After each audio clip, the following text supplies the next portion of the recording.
Assalamualaikum warahmatullahi wabarakatuh. Bagaimana kabar kalian? Semoga kalian semua selalu dalam keadaan sehat walafiat dan semoga kalian semua selalu dalam lindungan Allah Subhanahu wa taala. Amin amin ya rabbal alamin. Berjumpa kembali bersama kami di channel Mencari Kebenaran.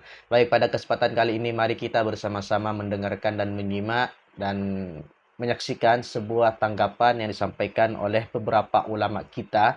Di antaranya ada Kiai Fakhruddin, ada Ustadz Abdul Somad, ada Ustadz Adi Hidayat, ada Gus Wafi, dan masih banyak lainnya yang memberikan tanggapan mengenai polemik nasabah Alawi.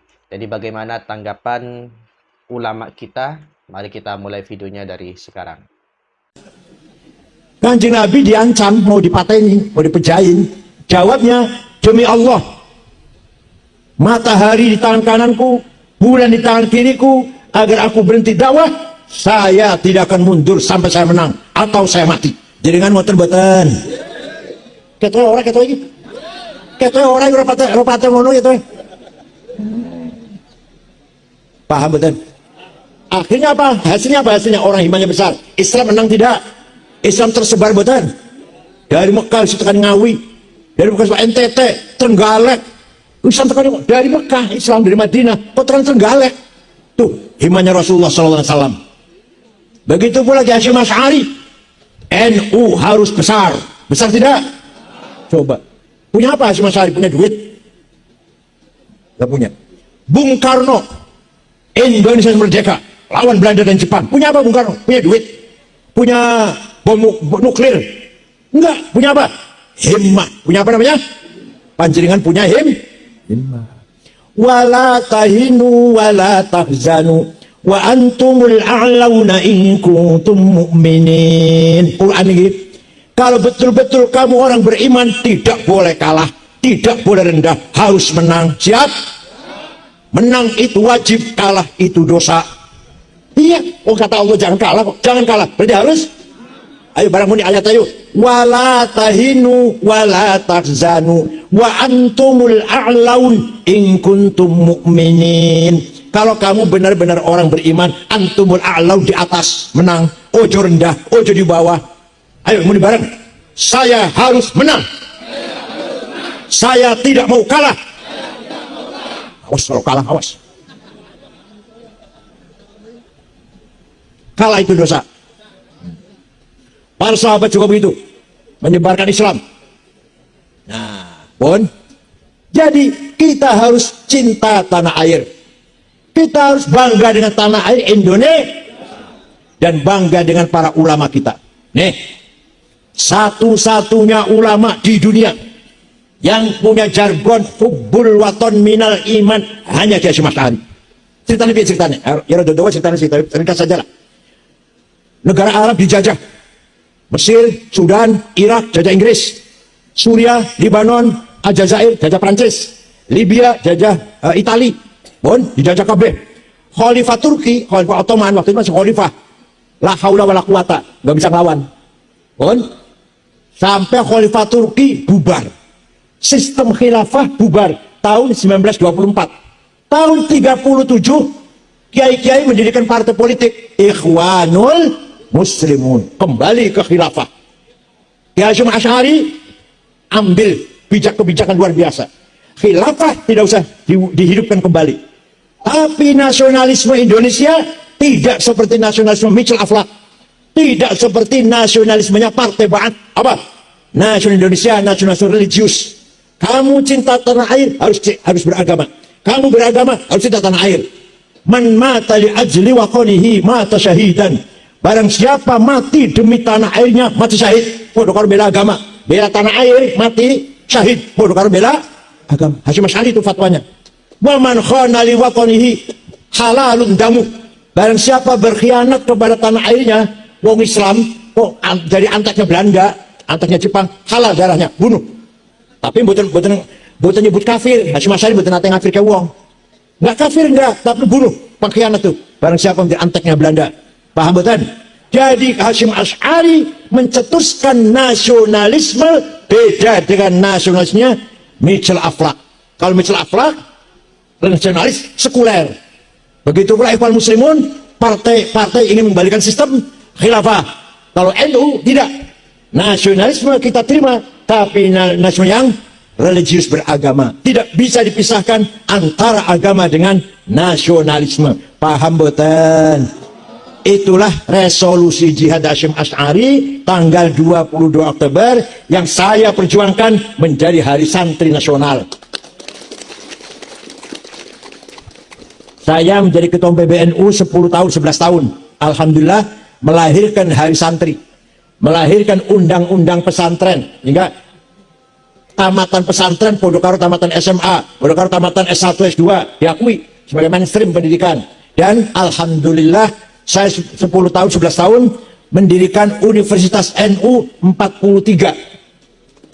Sumatera Utara, Sumatera Barat, Lampung, Jakarta, Cirebon, Kebumen, Cilacap, Jepara, Tegal, Sidoarjo, Surabaya, Blitar, Jogja, NTB, Halmahera, Gorontalo, Kalbar, Kalsel, Kaltim. Sekarang ada Universitas Darul Ulama. Alhamdulillah tinggalannya. Ya, bukan saya sendirian, bukan. Seluruh pengurus PB selama 11 tahun. Kebetulan waktu itu ketuanya saya, kebetulan. Nah, dengan namanya ono tinggalannya, ono legasinya. Sekarang saya udah bodolan. Itu demi apa? Demi mengangkat nama baik Nahdlatul, satu-satunya organisasi yang nasionalis religius. Yang lain hanya agama, tapi nggak nasionalis. Yang nasionalis tidak beragama, tidak memperjuangkan agama, tidak memperjuangkan agama, hanya nasionalis mamon. Kalau NU enggak, Hasyim Asy'ari ulama, kiai, nasionalis, pahlawan nasional. Wahid Hasyim ulama, hafal Quran, nasionalis, pahlawan nasional. Gus Dur ulama, ketua PBNU, kiai, nasionalis. Kiai Wahab ulama, ngajar santri, mulang santri, kiai, nasionalis, pahlawan nasional. Kiai Zainal Arifin itu dari Sumatera Utara, pemimpin pengurus NU waktu itu, pahlawan nasional, menjadi wakil Perdana Menteri waktu zaman Soekarno. Kiai As'ad Syamsul Arifin, ulama, nasionalis, pahlawan nasional. Paham betul? Kiai Zainul Mustafa, Singaparna, Tasikmalaya, dipenggal kepalanya oleh Jepang. Singaparna. Kiai Hamid Rusdi, Malang, sama menjadi nama apa? Nama jalan, nama pasar, nama terminal, walaupun belum pahlawan nasional, dibunuh oleh Jepang. Kiai itu. Kiai Ilyas Lumajang dibunuh oleh Jepang. Kiai Hasyim Asy'ari dipenjara oleh Jepang sebulan sampai tangannya apa? Jemper ya.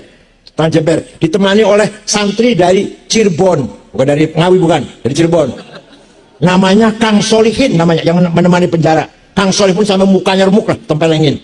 Kiai Mahfud Siddiq Jember juga ditempelengin Jepang, mukanya sampai berdarah-darah. Kiai Mahfud Siddiq ketua NU.